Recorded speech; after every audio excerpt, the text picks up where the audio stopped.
My favourite thing about being a student is definitely the independence that comes with it. You're living on your own, you don't have your parents checking on you, what you're doing, where you're going.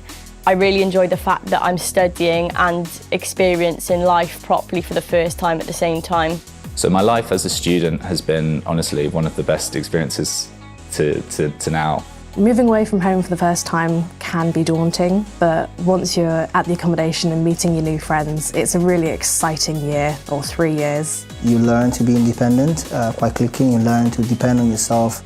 It's an adventure to be a student. Like, every day just seems different. I feel like as a student, I'm living my best life. It gives you an amazing social life because you're around people with similar interests as you. It's that sense of community which really gave me a home away from home. You've got societies available through the university, sports, and I do recommend that you take part in those as well because it definitely gives you more out of your student experience. In Cardiff, the nightlife is very nice as well. It's quite good fun and there's always something going on, so you'll never be bored. There's constantly something to do.